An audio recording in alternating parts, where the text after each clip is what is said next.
want to say thank you to all of the local leaders who are standing with us today, as well as all who continue to step up and commit to this critical and life-saving work.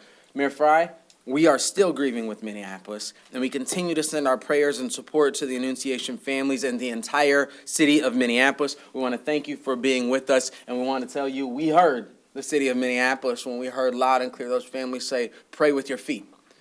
And when we were here a couple of weeks ago, a number of us, I was just sharing back in the other room, someone asked a number of us, what should be different? Why should this mass shooting be different than the others? And sadly, we all know that our Congress is unlikely to take bold action.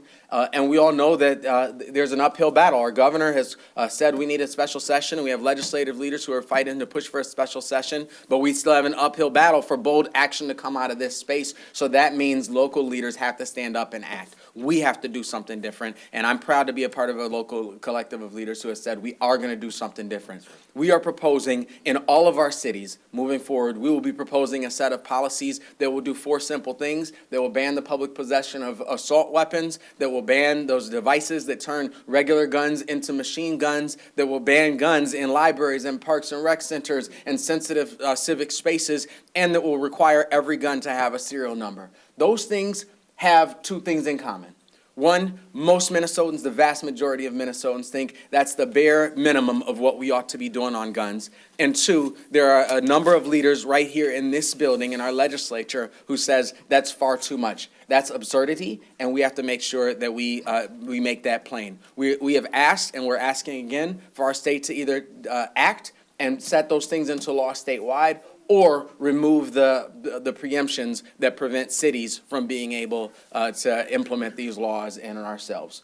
Because we know that state law preempts us from even enforcing these common sense laws. We're happy to be here. I'm going to pass it off to Mayor Fry, and we have a number of mayors who would love to share with you their thoughts on this, and then we'll take questions at the end. Thank you so much. Mayor Fry. Thank you, Mayor Carter. Good to see you. Thank you. Thank you.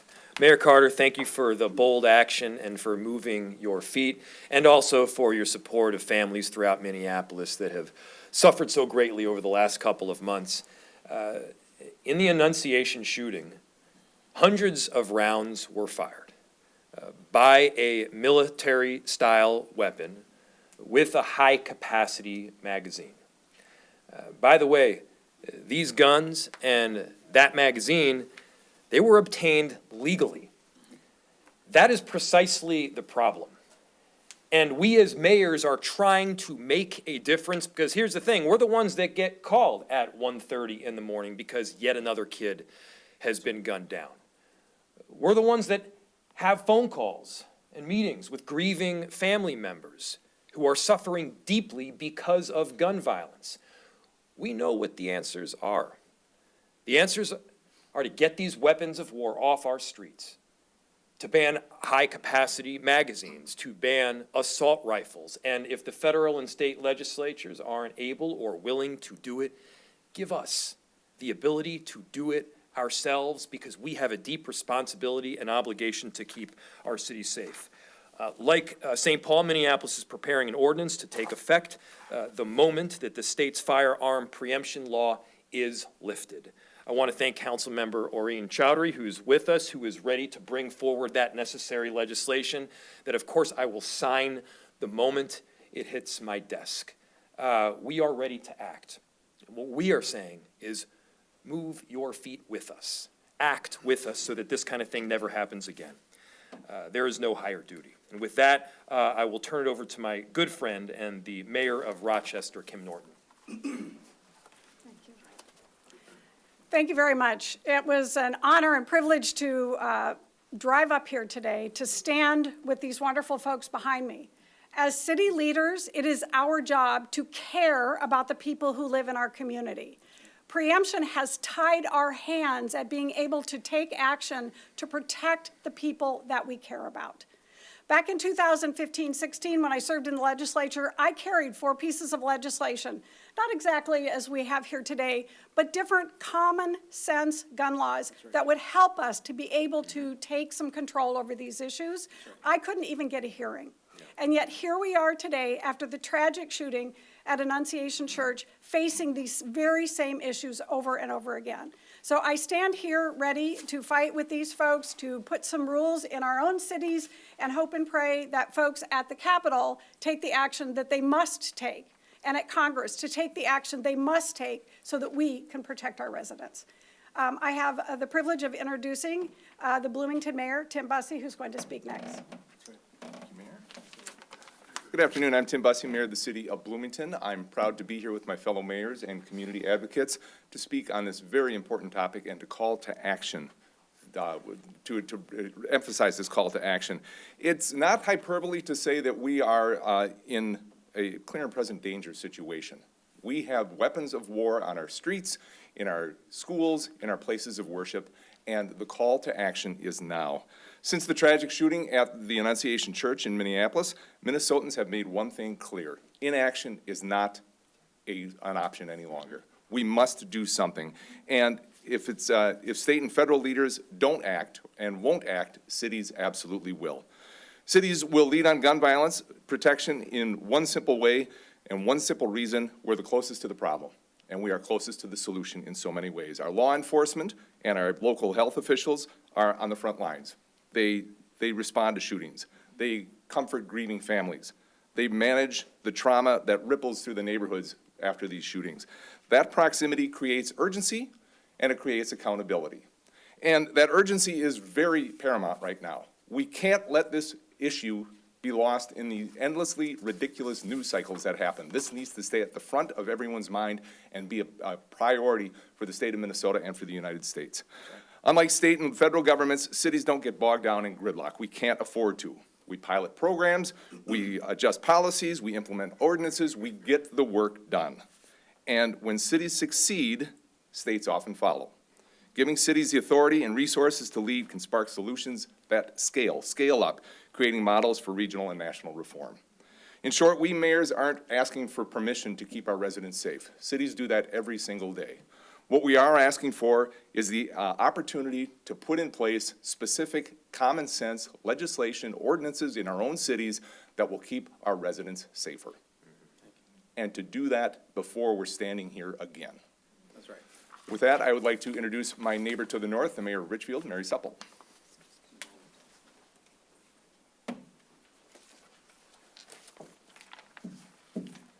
Good morning. Thank you all for being here. My name is Mary Supple. I'm the mayor of Richfield, and I'm a retired educator who taught in Richfield for 30 years. When I began my teaching career, the school safety drills consisted of what to do if there was a tornado or a severe storm or a fire evacuation. All that changed in 1999 with Columbine. At the time, we told the students that statistically, schools were the safest place you could be, and we hoped that this one-time horrific event would never, ever happen again. Educators and parents can no longer say that. Sadly, we have again experienced the violence right here at home at Annunciation. We have the power to change this disturbing pattern of violence. I urge our legislators to take action to address gun violence at the state level, and if the state does not act to protect our children, I believe cities should be allowed to take action at the local level. It's very simple. Our children deserve better. Thank you. And now I'd like to introduce my colleague, Mayor Kozlowski from Stillwater.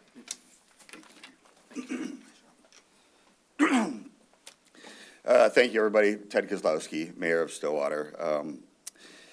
You know, as a property owner, as a business owner, I can ban firearms from my place of business, my property. We ban guns from Vikings games, Wild games, the Mall of America. It seems like a no-brainer, right? But as a community, I can't have a conversation with my council to keep these guns out of Teddy Bear Park. Yeah, that's right. I can't keep them off of Main Street. We've had demonstrations on Main Street in downtown Stillwater with people carrying AR-15s. But I can't keep those guns off of Main Street. I don't have the authority to do it. To me, that's absurd, right? The Mall of America can ban guns. The the Grand Casino Arena can keep guns out of their events and off their property. But as the mayor of the city of Stillwater, I can't keep them out of Teddy Bear Park, and it's absolutely absurd. That's right. And it needs to stop. So with that, I'm going to turn it over and introduce Mayor Graves. Come on, Mayor Graves. Hello, Mayor Graves from the City of Brooklyn Center.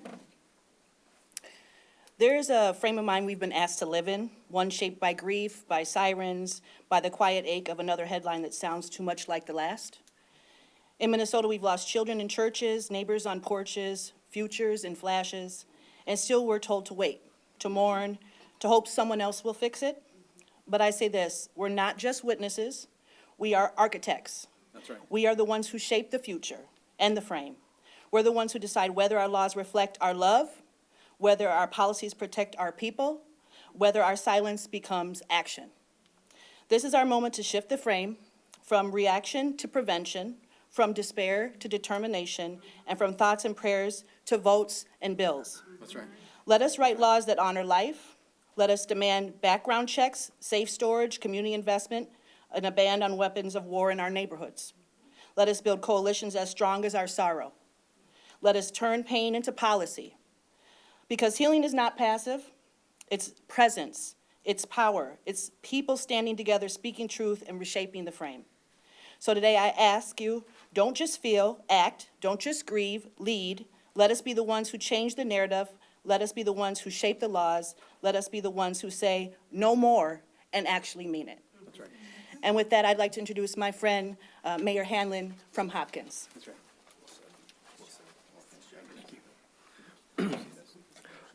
Yeah, when I go around Hopkins and I talk to people in Hopkins, they lean weakly to the right and lean weakly to the left.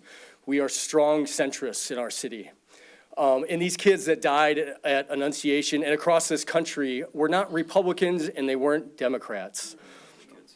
I've been told that, this is a cause, this is because of emotion that's happening here, the overwhelming emotion. Well, the data in this country is overwhelming and abnormal as far as the shootings that are going on here. And I really pride myself in coming from a state that still bipartisanship exists. And as I've been going around and talking to people in the city of Hopkins, across our city, I think they are so obviously, the emotion around the shooting and the sorrow and the sadness is there, but there is also a deep sadness because I don't think anyone believes that anyone is going to do a damn thing about this at the end of the day. And I'm hoping that, like I said, I come from a city that we pride ourselves in still having bipartisanship and that someone can step across the aisle and support our mayors, and if they're not willing to do it, to give us the tools to have tools in our local city. Thank you. And with that, Mayor Harmon wanted to be here from Golden Valley today, and she couldn't make it. And I'm going to introduce my good friend, Mayor Brad Wiersum from Minnetonka. Thank you, sir. Well done. Thank you, Mayor Hanlon, and thank you all for being here today. I'm Brad Wiersum, Mayor of the City of Minnetonka. And I'm here today because for me as a mayor, public safety is of paramount importance to my city. I am a nonpartisan person who holds a nonpartisan office. I may be somewhat unusual. I'm here today because I think that taking action to limit the types of guns available to the general public makes cities safer.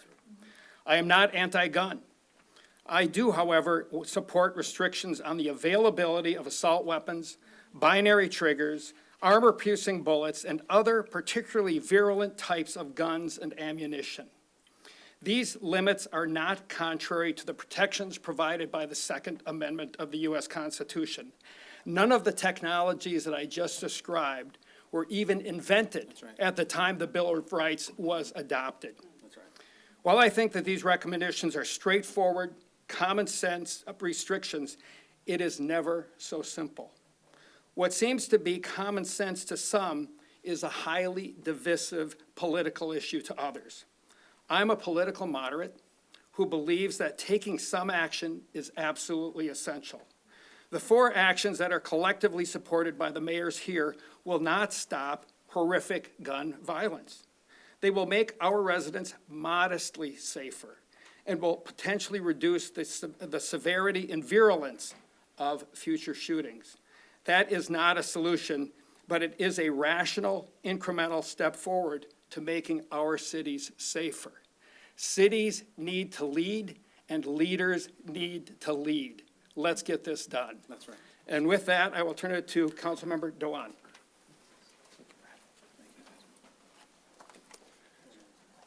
I'm John Doan, Shoreview City Council member, a parent, and a former Navy lieutenant. I'm here representing myself with all of these great people to speak truth to power. That's right. Like everyone here, I believe doing nothing about gun violence is simply not an option. I don't want to see the federal or state leaders step back from their responsibilities, but when political gridlock puts the safety of our kids at risk, someone has to act. That's right. Would I prefer a unified statewide approach? Absolutely. But if that's not happening, cities must do what we can, because a patchwork of progress is better than a blanket of inaction. That's right. We can't let perfection be the enemy of the good, and I want to commend Mayor Carter for his bold leadership and this coalition of mayors for choosing action over apathy. I stand with you, and I will do everything in my power to make sure no community, no family has to ever endure another enunciation again. Thank you. I'd like to introduce Kathleen Anderson with Moms Demand Action.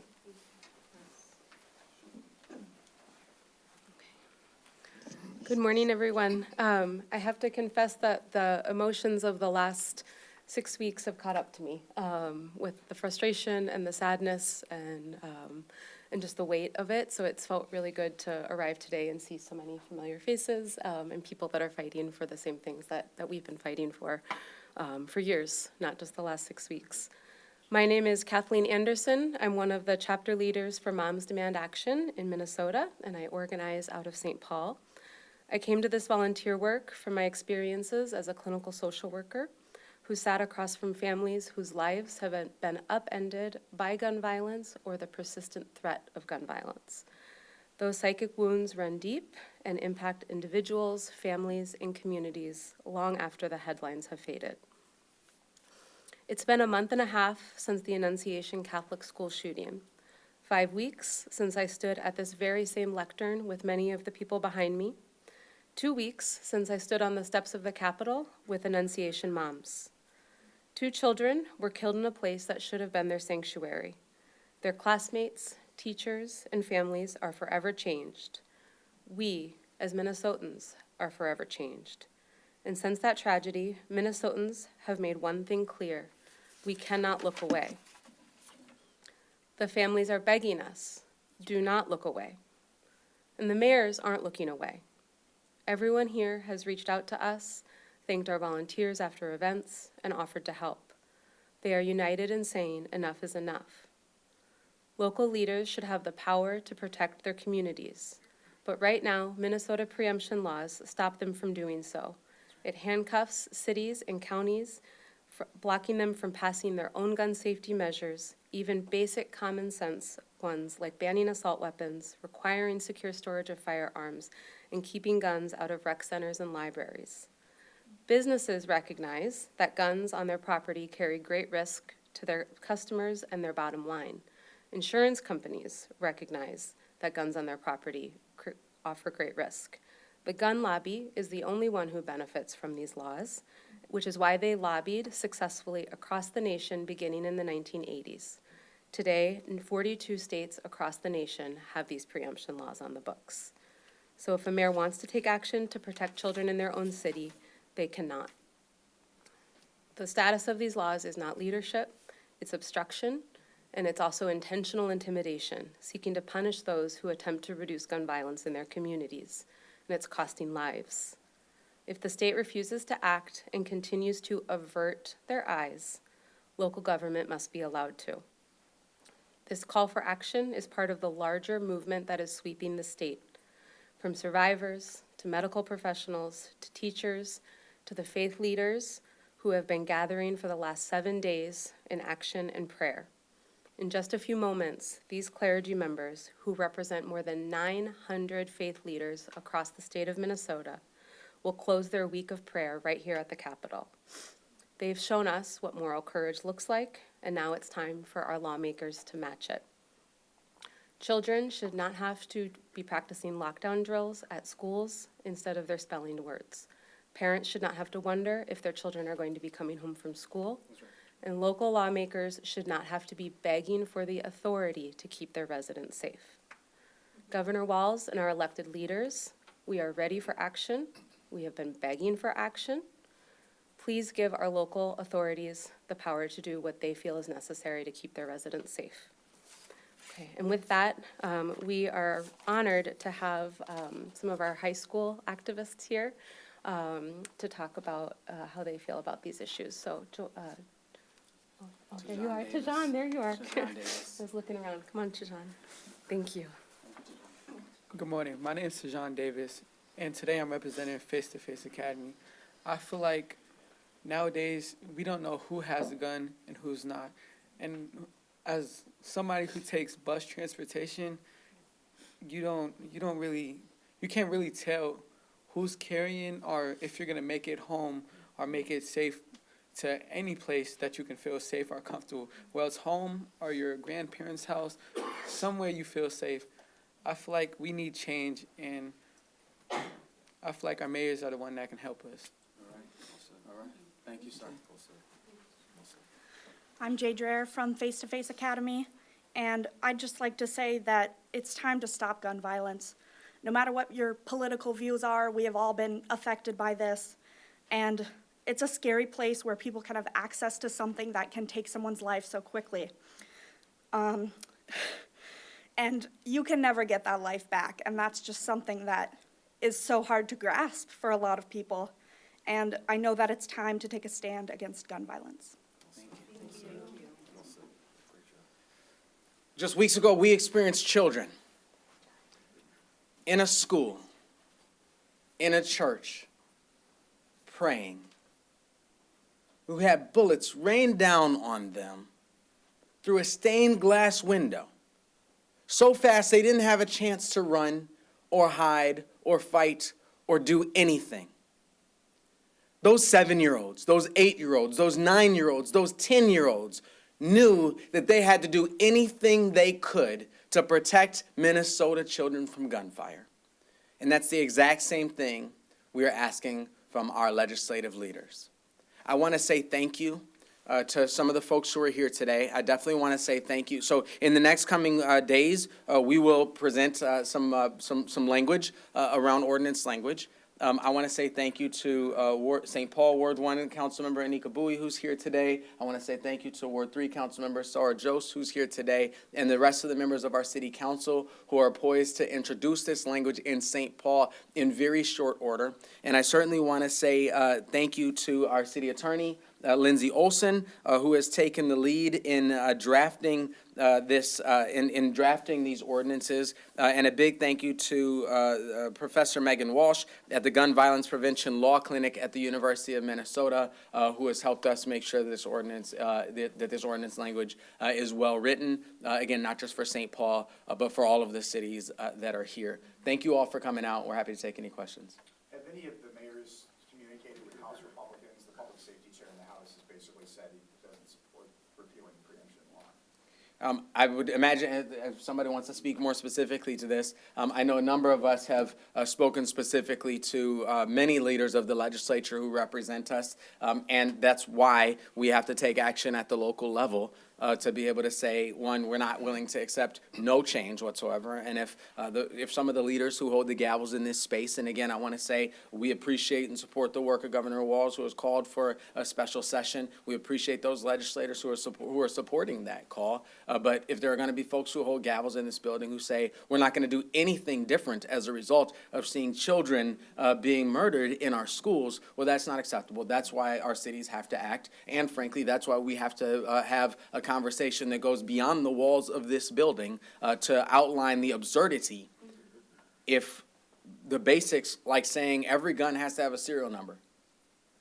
If there are people who we entrust with gavels in the state capitol who would stand in the way of saying every gun has to have a serial number, or we're not going to allow assault rifles in Teddy Bear Park. If there are folks who stand in the way of that, we have to have a public conversation about that absurdity. Do you have any concerns that if they were to repeal the preemption law, what would stop, say, a rural municipality from loosening gun restrictions, saying, you know, and I don't know from a legal aspect if that would be allowed, but could this potentially have a counterproductive effect in some places? Councilmember Doan already said it. Our preference would be statewide action. Our preference would be a national coalition to do the things that the vast and overwhelming majority of Minnesotans want. And so this is not a perfect solution. This is not any of our ideal solution. This is where we are because of inaction by some of the folks in this building who hold gavels. This is where we are because when the governor made a simple statement that we want a special session to do something about this, there are folks right here in this building who decided to be obstructionists where this is concerned. So yes, the proposals that we're bringing forward and the mechanism that we're bringing forward is far from a perfect solution, but we all have to do what we're able to do. That includes the legislators who work in this building, and we know that that includes mayors and city leaders across the state as well. Thank you all for being here. Oh, did you have a question? I'm sorry, I was just gonna ask, so there's people who will just say generally that current gun laws are not enforced, or not enforced enough. What do you say in response to that? There's so many excuses. There's so many excuses. What I say in response to that is children in a school, in a church. I mean, how many layers of unacceptable should this be? Children in a school, in a church praying had bullets rain down on them, 100 in a minute, through a stained glass window. How many layers of stop it do we have to go through? And every one of our cities does every single thing that we can, every single thing that we can figure out to stop and to prevent gun violence in our communities. Every one of our police departments is on the streets all day, every day, pulling ghost guns out of our community, trying to solve crimes, trying to hold people accountable for firing guns. And every single one of those police chiefs that we represent would tell you that their work is impacted by the actions and, more importantly, the inactions that happen at the state capitol and in Washington, D.C. So what I think we're here today to say is we're tired of excuses for inaction. We're tired of covering up for simple things that actually the vast majority of people who live outside of this building all agree on, and we have to be willing to take action. And what we're saying is, as mayors, we're not even going to sit anymore and hope that somebody else takes action. We're going to do something. Thank you all for being here.